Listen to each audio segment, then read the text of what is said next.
Hello and welcome to Talking in Stations, the EVE Online Daily Report.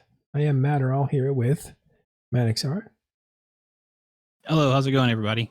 Coming live from Yulai. That's right. We're the what's it called? Killing Spree? Wack-A-Bot. Wack-A-Bot. Yeah. That's right. All right. Let's see what's going on in EVE Online today. Lots of news. With game news, we'll start with GM Week, tell you what's going on there. We'll get to some player news after that. Talk about Fade. What's going on with Volta as they crush Conifers. And then we'll go to the War Report, where we look in on Querious and some of the activity that's going on there. Looks like 3 faction Fortazar has been dumped or destroyed inside that region, and some Keepstar news going on there as well.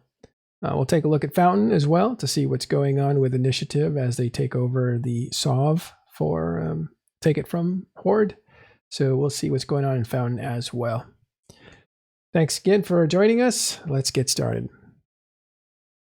First on our list is the GM Week Kickoff. And today was going to be the Yulai Wack-A-Bot. What do you know about that? Well, it was the event that kicked off GM Week. It's where the GMs port botters to the high-sec system. It was Yulai. And then let the players kill the botters. We had 2 Titans go down, one from 9 Continent Avatar and one from a Helen Click. It was another Avatar Titan that went down. And also Tony Shepard lost a super carrier, which was a Hail. There's also some Rorquals and other ships that got destroyed. All in all, it's a good time. We get to take out some botters. That's always fun. So that's about all that's happened so far. I'll throw it back to you. Yeah, so a little more on what Wack-A-Bot is for those that don't know. It is essentially a feeding frenzy where they take players who were busted for botting, which is basically, I wouldn't call it AFK play, but it's where you have the computer doing the playing for you.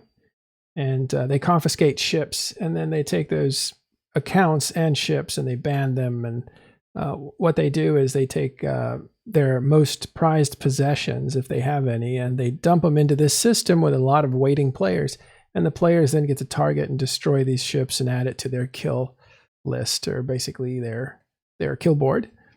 But those people who violated the EULA and were botting are already gone, and their accounts are gone and frozen and stuff. So yeah, it's kind of a nice thing to do. It's a little gift giving that happens on GM Week, since they're the ones that have to deal with a lot of this security stuff.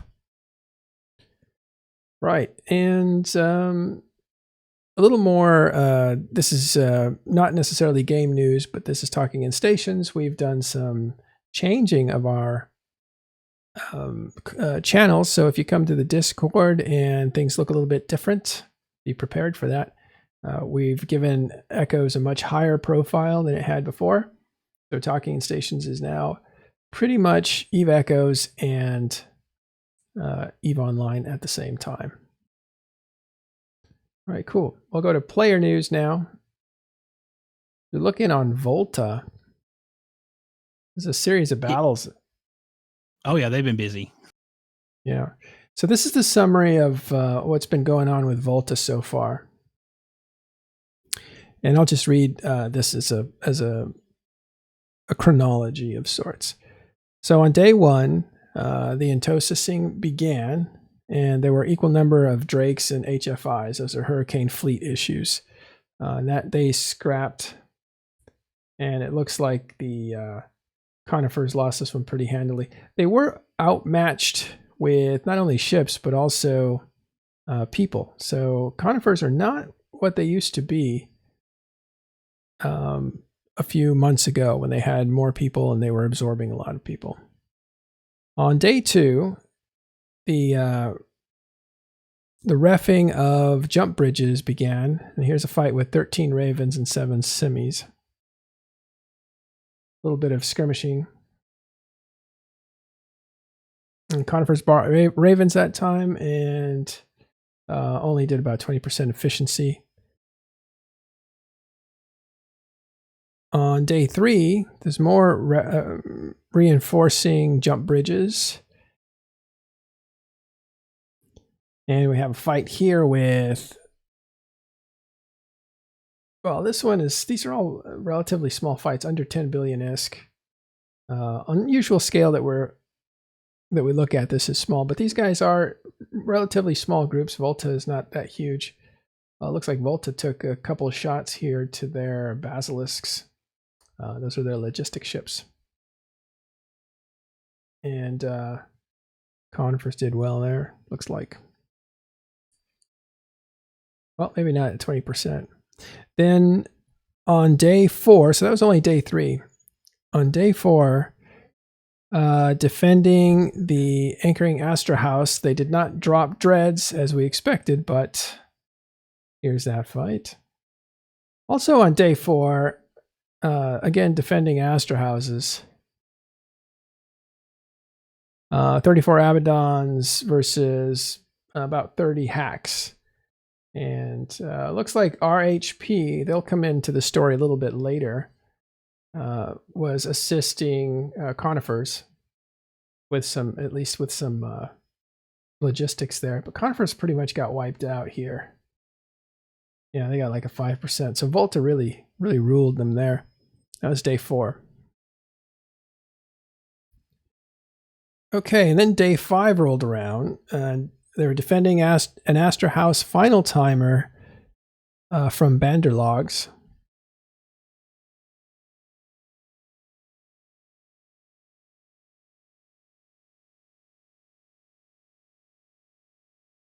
Oh, look at Banderlogs.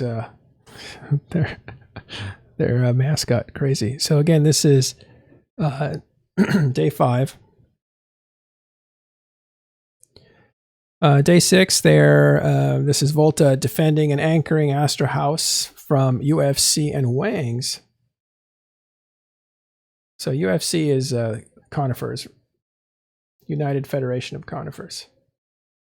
And looks like this time they brought Feroxes and again didn't do well. Again, these are the battles from Volta's perspective, so we may not be seeing all the fights, but this was a pretty dominating campaign because it took all of 8 days. Finally, on day 7, we see the killing of a jump bridge. This is when the writing starts to be on the wall. As, again, Conifers can't seem to get out of single-digit ISK effectiveness. And yeah, Volta is doing this on their own. You can see, that's a question from chat. You can see it's all Volta. There's no allies here, at least in that fight. And then again on day 7, there's killing of some Vexers. And yeah, this is VVV in here. Volta handling them pretty well. And then on day 8, Conifers surrenders, or it says everyone surrenders. We're not sure what exactly that means. So you might have seen on Reddit, or maybe not, but what's next for Volta now that Fade essentially belongs to them? Let's go have a look at Fade. It's way up here in the north.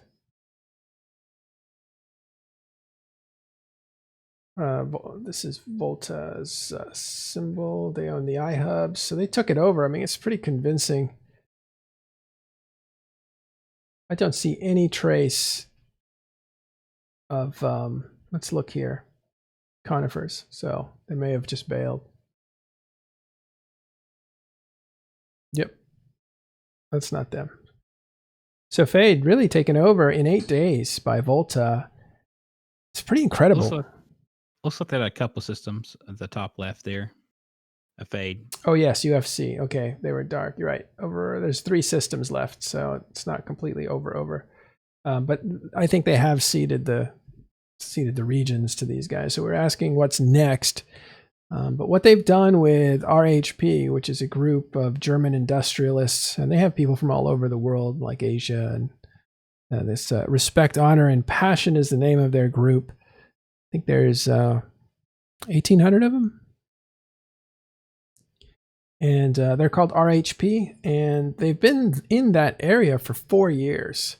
So they were part of Guardians of the Galaxy, and then when the name change happened, they were part of Dead Coalition. Then when Dead Coalition fell apart, they stuck around. They didn't actually leave, and with some diplomatics, they managed to stay, probably working out some kind of a deal of making things for the people in the area so that they didn't get moved out. Being an industrialist has its advantages. You're not seen as a threat. You're seen as an asset. And if you give them reduced rates on ships, they're going to probably let you stick around and keep your organization going, which is probably something around what happened, because Volta did reach an agreement with RHP, and RHP will be staying and not have anything to worry about from Volta. So it was a pretty strong showing for Volta coming out of nowhere.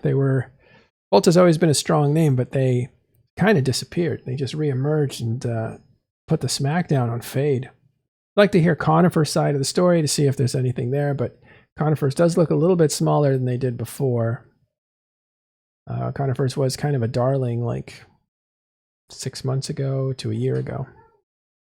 Yeah, I'm not sure what happened with Conifers, and Volta did very well in this campaign here. Yeah. Very, very well. They're talented, but it was pretty amazing what they did here with just the numbers that were against them, especially with Banderlogs, UFC, and the other northern groups kind of banding together and still unable to really affect anything with the numbers that Volta was forming too. The smaller engagements, they were winning handily with just a little better, like Fleet Issue Hurricanes or something. And then they were able to match the numbers in a couple of the larger engagements too. So who knows? Volta's definitely back. For how long? Well, I'd like to get somebody on here and see if we can interview someone. We'll see if we can get their leader. Is it Starfleet Commander? Let me see. I have yes. Yeah. Or at least he's one of the main FCs. Yeah, it's Starfleet Commander, yes. So we'll check that out. All right, let's move on to the War Report. It's day 70, and we're going to take a quick look at... this is something that's called World War B. I don't know who put it together. By the naming convention, I assume it's somebody from the Imperium, because they want to call it World War B, whereas PAPI wants to call it World War B2. And that's kind of a meta play on the name, but the scoreboard hasn't really recorded anything since G Magic, the fight there. But if we look at this and assuming that it's correct, the assets lost are 10 trillion, almost 11 by the Imperium, and PAPI has lost about 8.7 trillion. So again, these numbers are incredibly large for most players to comprehend, but it is thousands of people and their assets and their equipment that they're putting on the line and getting destroyed and that sort of thing. And people will say that's a drop in the bucket, and it might be. There's no way for us to know, but that is not a little bit of ISK. That is a lot of ISK. Well, the TTT, it might be a drop in the bucket, but that's a massive amount of ISK. I don't think so. That must be like a year's worth of income for the TTT. I don't think it makes that much on taxes. Oh no, not yeah, definitely, but that's a lot of ISK being destroyed there, which is good, right? That's what we're supposed to do. Well, yeah, I think everything that's destroyed makes whatever you have a little more valuable, and with scarcity coming out around. Where equipment and harvesting is becoming harder, that means the value of what you have, again, continues to go up. So, yeah. Definitely. All right, let's look at the Querious Report. 3 faction Fortizars were destroyed in the last 2 days. Two today and 1 yesterday, but we didn't talk about it yesterday. But these are all what are called Marginis Fortizars. These are the tall Galente ones that were really popular because they had each Fortizar flavor had a different strength, and this one that was offices. And so this was a really good one for back when these were outposts and stations, player-owned stations. Then these had more offices. That means corporations could have corp hangars in these. And so an alliance liked to have a lot of these type of NPC stations, or player-owned stations, actually. So that was an ATAC 2, one of my favorite systems in Quarious. It's the entrance there from, I believe it's Canyon. This one was in T8H, which is a neighboring system. And then one that was killed the other day was in OGY.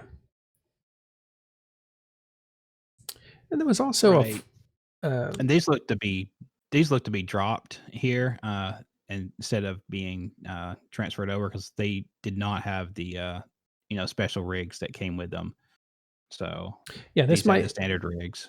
I wonder if this is part of the payday that Sort Dragon paid the Imperium. Remember, he gave them a bunch of Fortazars if they would leave him alone for a year or a certain period of time. Very well could be. That's definitely a possibility. At the very least, that they were dropped, so they're removed from their original location and dropped here, more than likely. So. Yeah. Well, if I look at Quarious, let me go to dark mode here. If I'm not mistaken, and it's, I think ATAC 2, I'm certain, had one of those type of structures. In fact, I'm going to go back to that first one. It's A2 TAC, and see if this one had the rigs. And it didn't, which is interesting.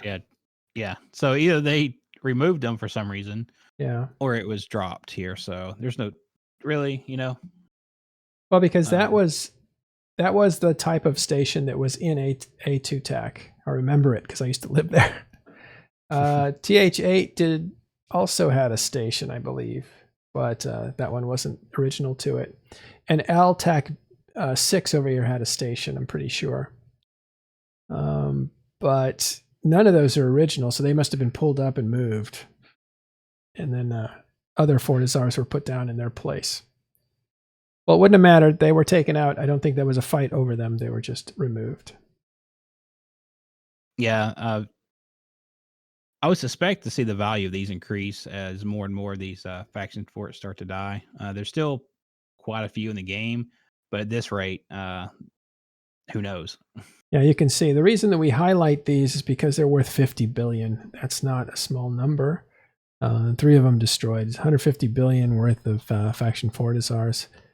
By comparison, a normal Fortazar is 1/10 that price.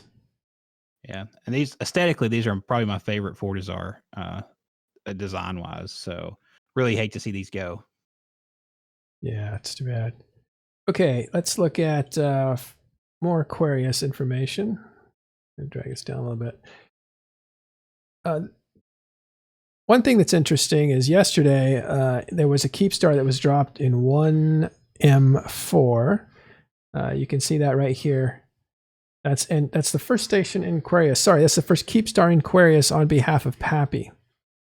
And the next Keepstar is on its way to anchoring right now and will anchor tomorrow if it's not contested. And that one is anchoring in P.A.P.I, which is actually right here. We'll come back to this view in a second. I just want to light it up with white, so it's right there. So you can see they're kind of coming in from the north and dropping Keepstars here to take this area over. Let's look at what P.A.P.I will give them as far as jump range for super capitals.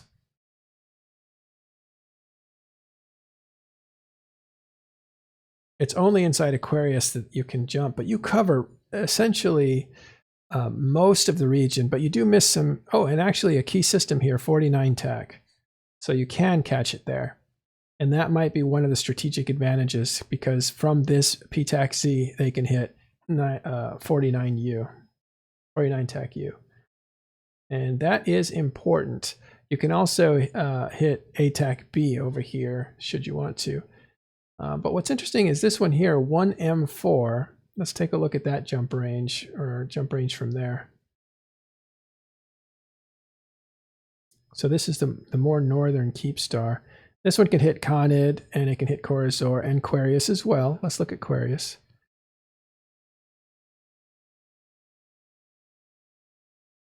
So this hits pretty much the northern part, but you're not going to hit below YTAC W there. But what's interesting about this Keepstar is this one can actually reach into Delve. It is, I believe, Delve NPC. So let's take a look at where it is. Yeah, it's just the edge of Delve. It's just the NPC areas over here. So that's not really a threat to the Imperium per se. They can't drop from there, but it does allow them to kind of control that theater or try to control it if they want to. All right, so those are the Keepstars that are dropping. Again, that P.A.P.I is anchoring now. It'll be done by the morning. It's in this middle constellation here. Actually, I'm in it's got Delaware.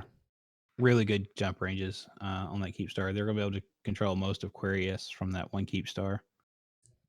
Yeah, this whole place is really popular in Quarious. This is where a lot of mining used to happen and ratting and stuff. When NC lived here, that's where a lot of our activity was for our corporation. It's a good spot.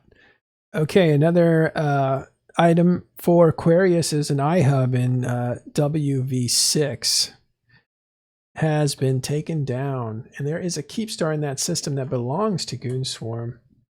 We'll find that system right now. It's right there, in that, right next to that P.A.P.I.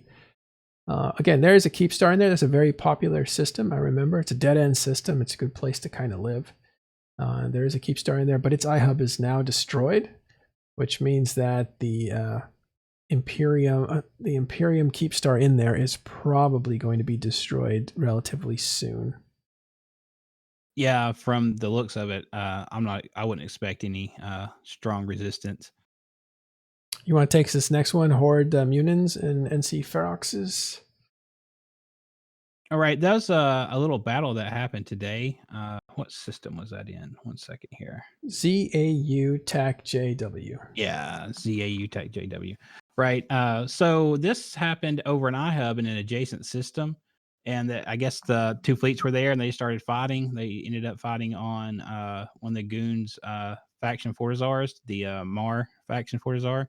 Yeah. And they Dracos. went pretty even. Yeah, they traded pretty even. If you, I don't know if you have their battle report pulled up, Yep. but you can see it's almost 50-50. That was a really fun fight. There was a lot of tie-dye for some reason there in that system while this was going on. With only like 500 people, so I'm not sure what was happening there.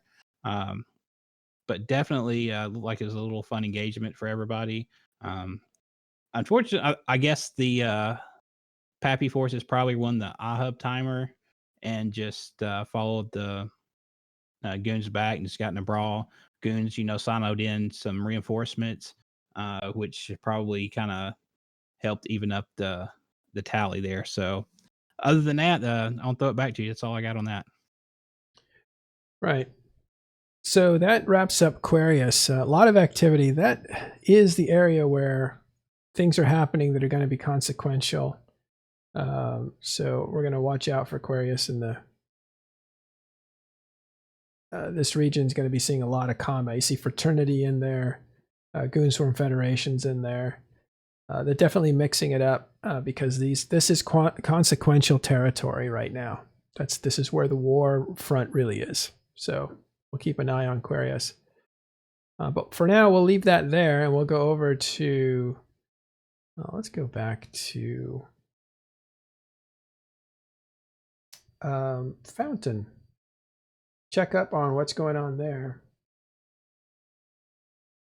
Oh, I missed it. I think Horde might have lost to Fortazar there in Fountain today. Yeah, which one do you know? Last night. I do not have that information right now. It was 6VDT. You recognize that system? Yes, if you want to pull up Fountain. Yep, Fountain's up. You just can't see it yet. It's around here somewhere. I'll find it. It's a very famous system for a particular reason. Here, it's down here. So I'll click on that. I'm trying to find it. And it's at the south part of it. There it is. There you are. So 6VDT is one of the biggest battles in EVE Online history happened there. Of course, it was not really an actual battle. I mean, it was kind of a last stand for test as they were destroyed by Goonswarm at the end of the Fountain War. The war was already lost. That was their headquarters. Imperium, or at the time CFC or Goonswarm, was closing in on them in 6VDT, and they basically said, "Come on, everybody! This is going to be one heck of a fun fight. Everybody log in!" And there was, I think there was 4,000 people in that fight, and Tess just really just ran into the cannons of Goonswarm and died. But the war was over. That was one of the last stands. Yep, absolutely. Yeah, I believe Scott Manley's YouTube channel has a very good summary of this the Fountain War. It's interesting to watch if anybody's interested. Yeah. All right. So Vertigo says, "Oh, it was a fight for sure." And it definitely was. A lot of people died there, but I think the war was already over. I don't think it was. It was a last stand for sure. But I don't think if Test had won that last stand, if there would have been some kind of a comeback. I think the writing was already on the wall. That's what I mean by that. Oh, yeah, definitely. So let's take a look at the iHub situation. Oh, that is the iHubs. And you can see that Init here in blue is just really doing a pretty good job of holding on to what they had. Their speed of acquisitions, though, has slowed down. And looks like there's some stuff being contested over here in this area. And they're contesting there. That's an initiative having to fight off, I believe, LSH, Losechnia. So I don't think that's a fight that ever ends, because Losechnia will just disappear and come back and disappear and come back and disappear and come back. But initiative showing their dominance there in that first region right outside of Iridia. Iridia is the home of LSH. That's where they normally reside. It looks like they might be having an issue supplying just the iHubs themselves, right? It looks like there's a lot of systems that's just empty right now. Well, these here are NPC. These are Serpente systems, I believe. But yeah, I don't know. Maybe these are already pacified and they're not going to worry about it. They're putting iHubs in other areas or key areas. I don't, again, pretend to know initiative's strategy here. When we first looked at it, we thought it might be a bit of a PR move just to show like how fast they recovered on the map. But this recovery, I don't understand its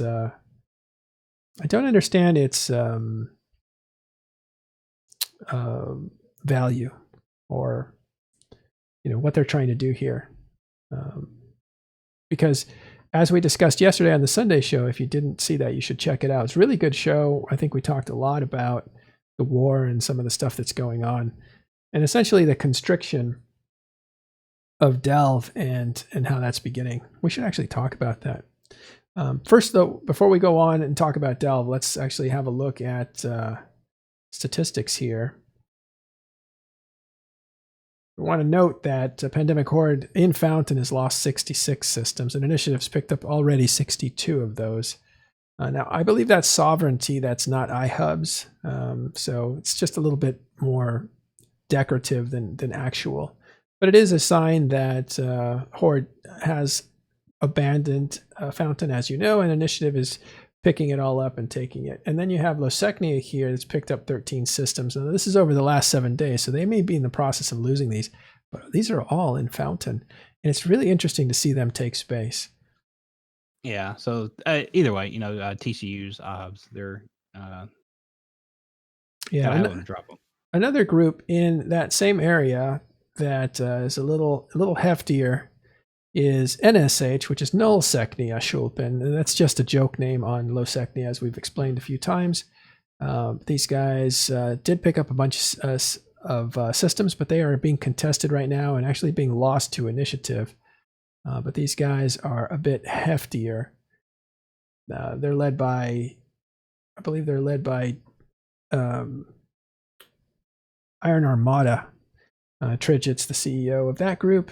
They've been around a long time, and they've been around in that area a long time as well, at least for 3 or 4 years. So I think they're looking to try to settle their home, I guess. Now, Nullsechnia is part of, they're not part of Wrecking Crew. They're part of either a new group or a group called Shrekking Crew. Somebody wanted us to make that clear. So I'm putting it out there that Nullsecnia is part of Shrekking crew. Also, Nullsecnia is the group or the alliance that stole a bunch of ammo in Fountain. Remember that? We called it Grand Theft Ammo, but they took a bunch of ammo out of these structures and ran off with it. Little thievery while Fountain was burning down. Okay, now it's time to look at Delve, and I just want to point one movement out. I don't know if we emphasized it enough yesterday, but headquarters for Goonswarm was 1DQ down here. I'll point it out on the map in just a second. There it is in white. But their super capital fleet has moved. So they are moving into a defensive position here in DTAC W. And this gives them a better jump range. Because 1DQ, let's actually look at that. 1DQ is actually out of range of a lot of the northern part where PAPI is coming down. We'll see here in just a second when I pinpoint on Delve. As you can see, it hits a lot of this area coming, of course, from Fountain and over here in Iridia. But NPC Delve, you can't hit these systems right now where PAPI can, actually. So 1DQ is a little bit out of range for them. Now, the reason they had 1DQ is because this allows them to, let's do that again, or I'll just go back, to basically put their super umbrella further south so they can protect period basis a lot better, and they could farm it, and they could protect some Quarious and farm it. But they're not in the farming mode right now. You'll see here on the map, this is a 1DQ here lit up in green, and you can see the area that it can protect. Some parts of Quarious here, I think way over here, or here, yeah. So it's part of that spine from Quarious that goes through here, but also period basis down here. So that maximized their ability to have a super umbrella to protect miners and a defensive fleet. But now they've moved up to DTAC H, I think, for a little bit stronger posture towards invading PAPI forces. And we'll have a look here. Yes, DTAC W. It's DTAC W. Oh, is there a DW TAC up north? I think there is. I get confused. Thank you for correcting me. You can see now they have a much cleaner jump range, and they can get everything in NPC Delve. This allows them to contest everything coming into Delve, as opposed to letting people come in. But what it doesn't do is it doesn't really cover period basis anymore. If we look at the map here, period basis isn't really covered here. This area is no longer covered. So I think what you might see is maybe new offensives around TCAG down here. Or that's not TCAG. Here's TCAG right there. Nope, it's over here. It's way down here, TCAG. Yeah, it's yeah, so you might see new offensives down here. There you go. And they might end up, I think at this point, the Imperium is definitely ready to go and defend Delve proper. And they're in position now to do that. But we'll see which way the PAPI is coming. This is going to be a heck of a fight. This is the biggest fight Eve has ever seen, because you literally have everything on the line, and both groups have a ton of assets. Both groups are determined. And I don't see anybody working out a diplomatic way out. So it's going to be a huge fight. Yeah. All the PAPI forces are consolidating into Quarious. I believe they have a second staging there in TCAG. And Tess was able to hold off any like push into G Magic and that area in the south. Mm-hmm. So I think the main concern now is the attack on Dev from Quarious, and that's what they're preparing for. As you see with the jump ranges, the DTAC W gives them great range for that. It's coming times where we're probably going to hopefully see some super Titan battles kick off. Maybe next few weeks. Yeah. We'll see.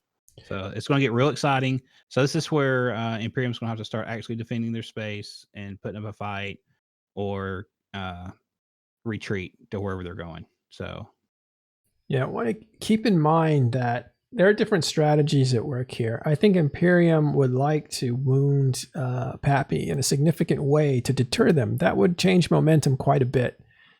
And I think on PAPI's side, they're still building their infrastructure to siege Delve. And it won't be, from their perspective, rushing into battle to prove something. And their idea is to constrict Delve to essentially siege a city. That means surround it, cut off its food, cut off its water, starve them out, weaken them, discourage them, and look for an opportunity. Whereas Delve is saying, bring it, we're ready for you, where are you? You see a lot of the rhetoric is trying to goad PAPI into attacking too early, essentially, or attacking when everything is everybody's fresh. And I don't think that's what PAPI is going to do. I think what they're doing is building the infrastructure to choke Delve for as long as it takes. And then I think you'll see skirmishes and mistakes will be made. This is a point that Elise made on the Sunday show. When you are in range of a super capital fleet, mistakes become critical. Slip-ups are no longer forgivable. They're actionable.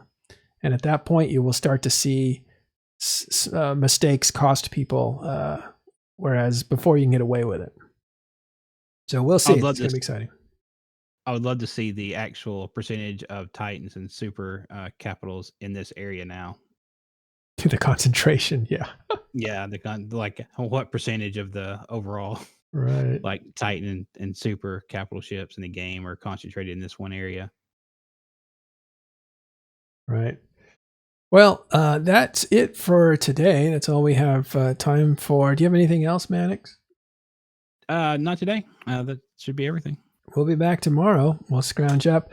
Remember that Keepstar in P.A.P.I and Quarious will be anchoring tomorrow. We'll see if there's any attempt to stop that from happening. And we'll have a look at all the news then and come back and report to you tomorrow. So until then, thanks everyone. We'll see you tomorrow on Talking in Stations.